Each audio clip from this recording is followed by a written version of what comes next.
ចាជំរាបសួរអ្នកទាំងអស់គ្នាសូមស្វាគមន៍សាជាថ្មីមកកាន់ Ask បង Kanchani Channel អញ្ចឹងកាលពីសប្តាហ៍មុនយើងបានចាប់ផ្ដើម episode 1ជាមួយគ្នាតាក់ទងជាមួយនឹងសភៅដែលយើងបានរៀនជុំគ្នារបស់លោក Steve Lawrence ចានៅក្នុងសប្តាហ៍នេះយើងនឹងចាប់ផ្ដើម episode 2ជាមួយគ្នាដែលនៅថ្ងៃនេះមានចំណងជើងថា Builder and Manager អ្នកកសាងហើយនិងអ្នកគ្រប់គ្រងចាអញ្ចឹងសប្តាហ៍មុនយើងដឹងថាវាសំខាន់ដែលយើងត្រូវតែស្គាល់ខ្លួនឯងថាយើងមានចំណុចខ្លាំងអ្វីថាតើយើងមានចំណុចខ្សោយអ្វីហើយការដឹកនាំគឺចាប់ផ្ដើមពីការដឹកនាំខ្លួនឯងមុននឹងយើងចង់ទៅចាប់ផ្ដើមដឹកនាំអ្នកដទៃចាអញ្ចឹងដូចជាសពមួយដងអញ្ចឹងគោលបំណងរបស់យើងនៅក្នុងការចាប់ផ្ដើម series មួយនេះគឺយើងចង់រៀនអំពីភាពជាអ្នកដឹកនាំប៉ុន្តែទន្ទឹមនឹងគ្នានោះយើងក៏បានរៀនអំពីភាសាអង់គ្លេសនិងពាក្យគន្លឹះសំខាន់មួយចំនួនផងដែរអញ្ចឹងដើម្បីឲ្យការរៀនរបស់យើងកាន់តែមានភាពសប្បាយរីករាយមានប្រសិទ្ធភាពហើយផ្ដល់ចំណេះដឹងទៅកាន់បងប្អូនទាំងអស់គ្នាយើងនឹងចាប់ផ្ដើមដោយរៀន vocabulary មុននឹងចូលទៅដល់សាច់រឿងរបស់យើងចាអញ្ចឹងយើងនឹងចាប់ផ្ដើមចូលទៅមើលថាក្នុង episode ទី2នេះ episode 2នេះតើនឹងមានពាក្យគន្លឹះអ្វីខ្លះដែលយើងគួរតែរៀនជាមួយគ្នាចាអូខេយើងចាប់ផ្ដើម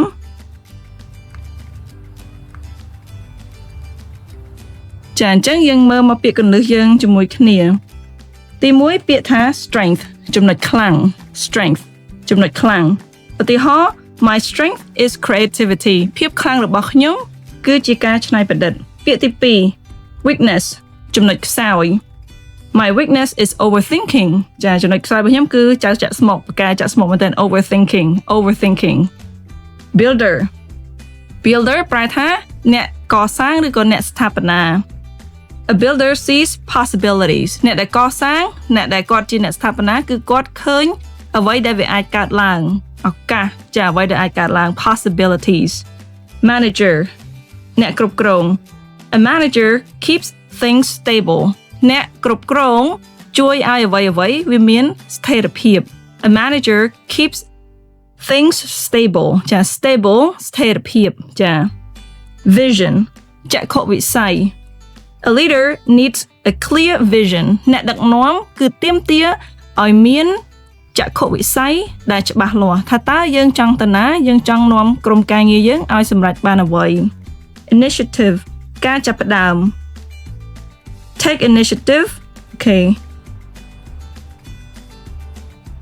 Take initiative when you see a problem ចានៅពេលដែលយើងឃើញបញ្ហាយើងត្រូវចេះធ្វើការផ្ដួចផ្ដើមយើងកុំបាច់ចាំគេប្រាប់យើងឯងគឺយើងត្រូវចាប់ផ្ដើមធ្វើវាតែម្ដងអញ្ចឹងពាក្យដែលយើងបានរៀនមកដល់ពេលនេះមាន strength មាន weakness builder manager vision and initiative អូខេតទៅទៀត dependable A dependable leader keeps promises ចា dependable អាចទុកចិត្តបានអាចពឹងពាក់បានអ្នកដឹកនាំដែលអាចពឹងពាក់បានគឺរក្សាការសន្យារបស់គាត់យ៉ា Are you a dependable person យើងឲ្យគេទុកចិត្តយើងបានអត់ Discernment កន្លែងនេះគេដាក់ថាប្រាជ្ញាចក្ខុ Discernment helps leaders choose well ចាតាមពិតយើងអាចបកម្យ៉ាងទៅថាការដឹងដោយញៀនដឹងដោយញៀនណាចាអញ្ចឹងការដែលយើងដឹងដោយញៀនជួយឲ្យអ្នកដឹកនាំជ្រើសរើសបានល្អ Collaboration ការសហការងារឬក៏ការសហការគ្នា Good leaders value collaboration អ្នកដឹកនាំដែលល្អគឺឲ្យតម្លៃលើការសហការគ្នាទៅវិញទៅមកអត់មានអ្នកណាគេចេះគ្រប់មុខទេអញ្ចឹងសំខាន់ដែលយើងចេះសហការគ្នាទៅវិញទៅមក Adaptability អាចបត់បែនបាន Adaptability keeps your team strong ចា Adaptability keeps your team strong okay and by British teacher ហ្នឹងហើយអញ្ចឹងអង់គ្លេសបែបអាមេរិកគេថា adaptability ប៉ុន្តែបើខាងBritish គេអានមួយណា adaptability ចា keeps your team strong balance តុល្យភាព leadership requires balance between vision and structure ភាពជាអ្នកដឹកនាំទាមទារឲ្យយើងមានតុល្យភាពរវាងចក្ខុវិស័យហើយនឹងstructure ដែលថារចនាសម្ព័ន្ធហ្នឹងហើយអូខេតិចទៀតយើងនឹងយល់ពាក្យថា structure ហ្នឹងមានន័យថាម៉េចអូខេអញ្ចឹងខ្ញុំសូមបកមកវិញបន្តិចពាក្យមិញដែលយើងបានអានមិញហ្នឹងកុំឲ្យខ្ញុំទៅលឿនពេកខៃលោរត់ចោលគ្នាយើង strength and weakness ខ្ញុំជឿថាយើងច្បាស់ហើយអត់មានអីពិបាកទេប៉ុន្តែពាក្យ builder អូខេ someone who creates and develops new ideas builder អ្នកកសាងនឹងអ្នកដែលគាត់បង្កើតឬក៏អភិវឌ្ឍគំនិតថ្មីៗអត់ដដែលទេគឺគាត់ពេញដោយភាពច្នៃប្រឌិតគាត់គិតអ្វីដែលថ្មីមករហូតចាយើងឃើញ Elon Musk ជនល្បីអីចឹងគឺគេអភិវឌ្ឍខ្លួនមករហូតអត់ដដែលហើយសូម្បីតែ Facebook ដែលយើងប្រើហ្នឹងតាំងពីឆ្នាំគេបង្កើតមករបបដំបូងរហូតដល់ឥឡូវសួរថាមានការវិវត្តប៊ូតុងអីគេខ្លះនៅលើ Facebook ហ្នឹងដែរពីដើមពីដំបូងមកមានតែប៉ុន្តែគេ update មករហូតអញ្ចឹងថាគេកសាងពីលើវាមករហូតអត់ដដែលទេបើយើងដដែលគេនឹងរត់ចោលយើងចាយើងនឹងចាញ់គេយើងនឹងបរាជ័យ obsolete ក្រុមហ៊ុនយើងលេងដើរតាន់គេហើយអញ្ចឹងយើងឃើញក្រុមហ៊ុនជាច្រើនដែលគាត់បាត់បង់ភាពច្នៃប្រឌិតរបស់គាត់ហ្នឹងហើយគាត់លេងមានវត្តមាននៅលើទីផ្សារដូចជាក្រុមហ៊ុន BlackBerry ក្រុមហ៊ុន Nokia អីចឹងយើងឃើញហើយលេងមានវត្តមានលើទីផ្សារសូម្បីតែស្ដាប់តន្ត្រីអីក៏ដោយពីដើមយើងចាក់disk ឬក៏យើងចាក់កាសែតឥឡូវគេ streaming អស់ហើយអញ្ចឹងណាអូខេហ្នឹងហើយអញ្ចឹងនឹងជាឧទាហរណ៍មួយចំនួនដែរការដែលយើងមាន builder នៅក្នុងក្រុមហ៊ុនរបស់យើងឬក៏យើងខ្លួនឯងហ្នឹងគឺពិតតែជា builder ហ្នឹងគឺពិតជាសំខាន់មែនតើចា manager បើមាន builder តែអត់ manager ក៏បញ្ហាដូចគ្នា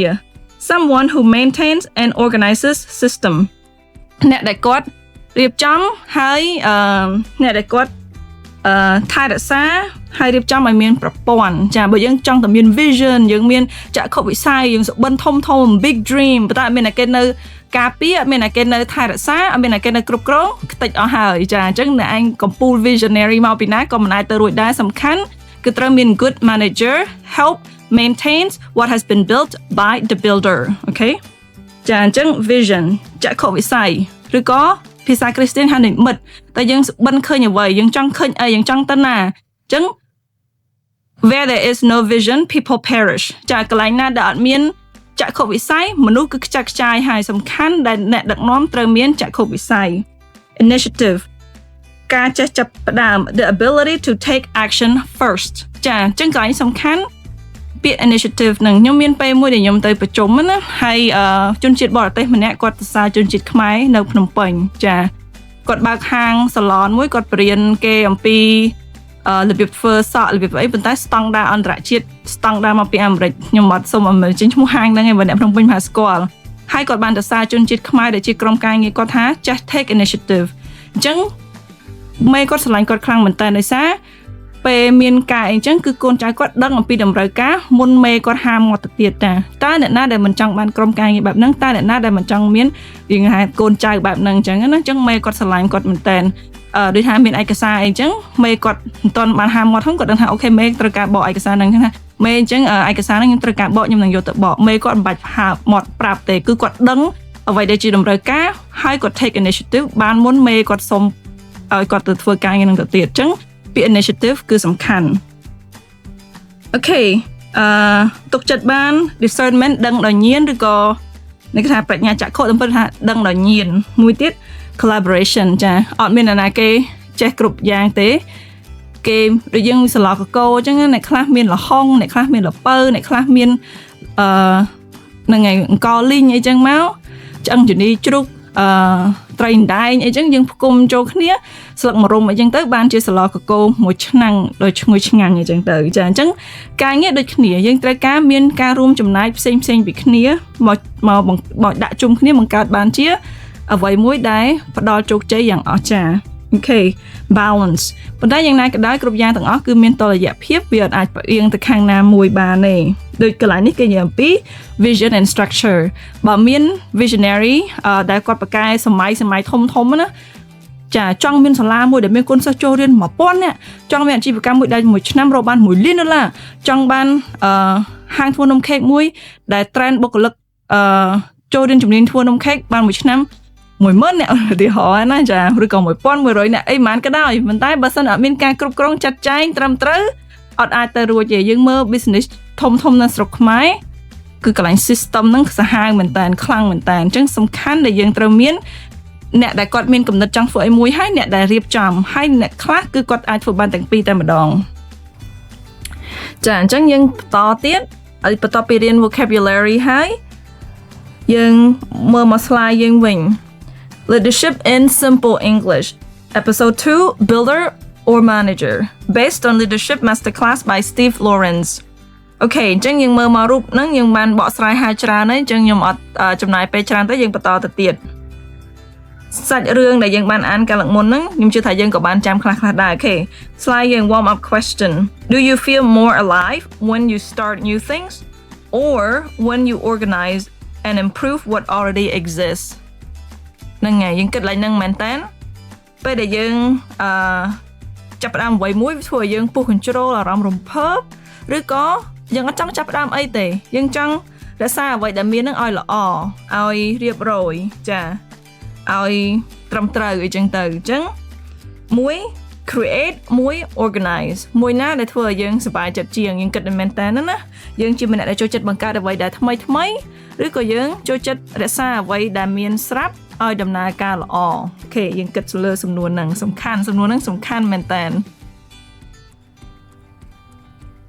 អូខេអញ្ចឹងសាច់រឿងនេះខ្ញុំជឿថាយើងបានចាប់ផ្ដើមមិនចាប់ផ្ដើមយើងបានចាំកាលពីខ្ញុំនិទានកាលលើកមុនហ្នឹងណាអញ្ចឹងលោក Steve គាត់ជាម្នាក់ដែលដឹកនាំ The Lawrence Corporation ហ្នឹង20ឆ្នាំនៅរដ្ឋ Ohio គាត់មានក្រុមហ៊ុនហ្នឹង20ឆ្នាំហើយគាត់គ្រប់គ្រងវាបានល្អមែនតើតាមពិតកន្លែងហ្នឹងសំខាន់ណាពេលខ្លះ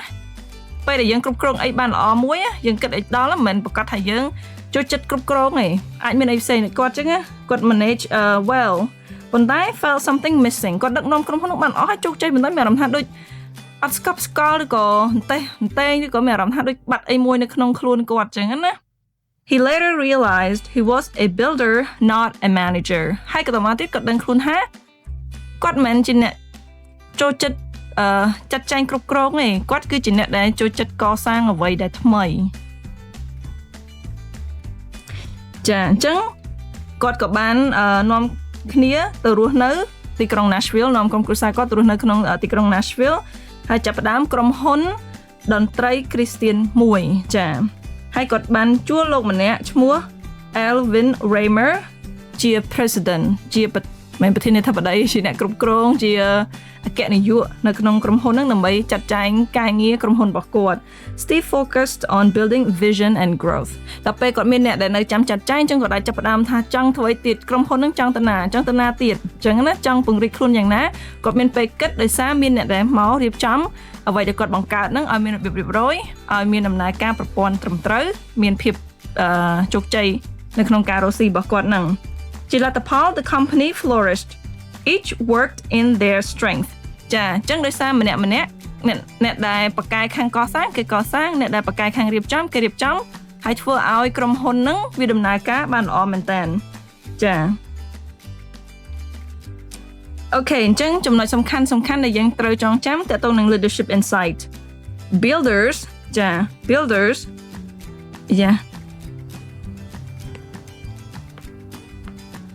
ចង់ទៅសេលើហ្នឹងទៅសេអត់កើតអីអូខេ builders love to create អ្នកដែលជាអ្នកកសាងគាត់ចូលចិត្តបង្កើតអ្វីដែលថ្មី managers love to organize អ្នកគ្រប់គ្រងគេចូលចិត្តរៀបចំចាត់ចែងចា both are valuable when balanced with humility and teamwork ទាំងពីរហ្នឹងសំខាន់ដូចគ្នាអត់មានអ្នកណាគេសំខាន់ជាងអ្នកណាគេទេគឺសុទ្ធតែមានសារៈសំខាន់នៅពេលដែលមានតុល្យភាពចាហើយអ្នកទាំងពីរហ្នឹងកុំឲ្យគិតថាអ្នកណាមួយអស្ចារ្យជាងអ្នកណាមួយយើងអត់អាចបាត់អ្នកណាមួយបានទេអញ្ចឹងដែលត្រូវទាមទារឲ្យមាន humility ការបន្ទាបខ្លួនកុំគិតថាខ្លួនឯងអស្ចារ្យ you're not that great ហ្នឹងហើយអញ្ចឹងយើងត្រូវការគ្នាទៅវិញទៅមក and teamwork ការធ្វើការងារជាក្រុមចា builder vision manager structure អ្នកដែលកសាងគាត់មានចក្ខុវិស័យមាននិមិត្តហើយអ្នកដែលជាអ្នកគ្រប់គ្រងគាត់ត្រូវមានរចនាសម្ព័ន្ធក្នុងការគ្រប់គ្រងរបស់គាត់មានប្រព័ន្ធមានរចនាសម្ព័ន្ធមានគោលនយោបាយអីចឹងមិនអាចគ្រប់គ្រងបានអញ្ចឹងសំខាន់ដូចគ្នាពីរហ្នឹងអូខេ reflection activity តោះយើងដល់មកកន្លែងដែលយើងត្រូវសិញ្ជឹងគិតរំពឹងគិតតិចណា reflection questions what task give you energy តើអ្វីដែលធ្វើឲ្យអ្នកទទួលបានអារម្មណ៍ថាមានថាមពលតើការងារអ្វីដែលផ្ដល់ថាមពលមកកាន់អ្នកនិយាយចេះវិញពេលខ្លះជឿអត់អស់គ្នាគេថា burn out មិនថាការច្រើនពេក burn out ឯងវាជារឿងមួយវាពិតអញ្ចឹងប៉ុន្តែនៅពេលដែលយើងធ្វើការដែលយើងមិនចូលចិត្តគ្មានគោលបំណងហ្នឹង burn out លឿនជាទីបំផុតហ្មងចាអញ្ចឹង គេសួរថាការងារអីវិញធ្វើទៅវាហត់មែនប៉ុន្តែវាសប្បាយវាផ្ដល់ក្តីសុខមកកាន់យើងយ៉ាងហ្នឹងថាការងារហ្នឹងសំខាន់ការងារហ្នឹងផ្ដល់ប្រយោជន៍ការងារហ្នឹងវាជួយឲ្យយើងរីកចម្រើនមនុស្សជំនាញខ្លួនយើងទទួលបានផលនិងរីកចម្រើនដែរអញ្ចឹងវាធ្វើឲ្យយើងសប្បាយ gives you energy គិតឲ្យមែនតើឧទាហរណ៍ដូចខ្ញុំអញ្ចឹង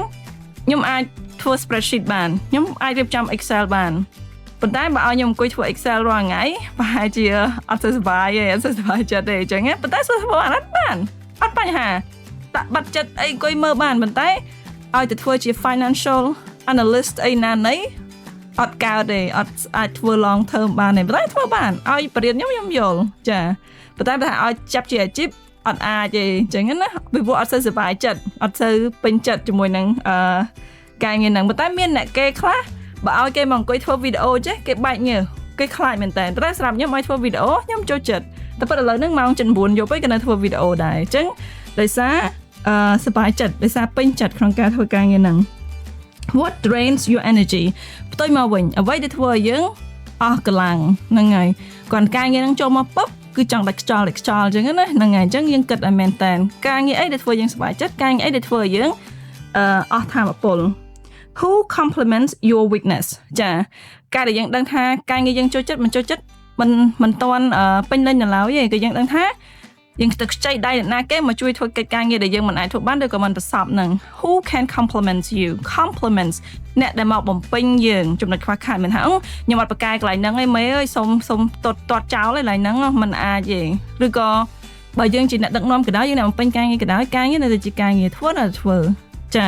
អញ្ចឹងតើអ្នកណាគេមកជួយបំពេញកន្លែងដែលយើងខ្វះនឹងបាន Who can complement your weakness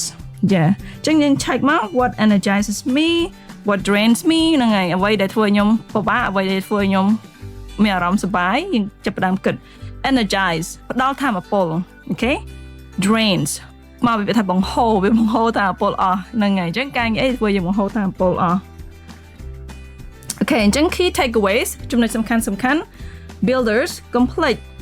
អ្នកដែលកសាងគឺគាត់មានចក្ខុវិស័យអ្នកណាដែលមានចក្ខុវិស័យអ្នកហ្នឹងហើយជាអ្នកកសាងតែ vision plus creation ចាមាននិមិត្តថាចង់បង្កើតហ្នឹងហើយអញ្ចឹងគាត់ជា builders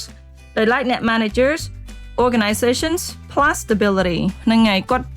ជាអ្នកដែលចាត់ចែងឲ្យមានស្ថិរភាពកុំឲ្យញ៉ៃចាទោះសាពងញ៉ៃសិតតែចង់កសាងរហូតយើងកំពុងញ៉ៃអត់កើតដែរអូខេ every team needs both ក្រុមការងារទាំងអស់ត្រូវការទាំងពីរអាចបាត់បង់មួយណាបានទេបើយើងចិត្តតែ manager management តែតែក្រដល់ពេលដែល grow ក៏អត់កើតតែដែលយើងអត់ទាន់រៀបចំខ្លួនហើយដែលយើងចិត្តចង់ grow ក៏អត់កើតដូចគ្នាដែរ wisdom knowing your strength and your need for others ប្រាជ្ញាកើតឡើងពីការដែលយើងដឹងថាយើងខ្លាំងកន្លែងណាហើយយើងត្រូវការអ្នកណាឲ្យមកជួយយើង manager plus builder equal team success ចាអញ្ចឹងពីរហ្នឹងដូចគ្នាសំខាន់ដូចគ្នាខ្ញុំនិយាយប្រហែលជា5ដងហើយប៉ុន្តែសំខាន់អ្នកកសាងហើយនិងអ្នកគ្រប់គ្រងអូខេអញ្ចឹង next episode យើងមកដល់ចុងបញ្ចប់នៃវីដេអូរបស់យើងហើយនៅសប្តាហ៍ក្រោយ episode 3 leading with heart empathy and compassion ចាអញ្ចឹងចំណុចសប្តាហ៍ក្រោយ next time we're going to learn about what it means to be an empathetic leader and a compassionate leader. See you next week. All right, we're coming to the end of our video. Thank you so much for being with me, learning new things with me, and keep discovering your strengths, keep building your character, and lead from who God created you to be. Thank you. God bless. See you next time. Bye. ជម្រាបលា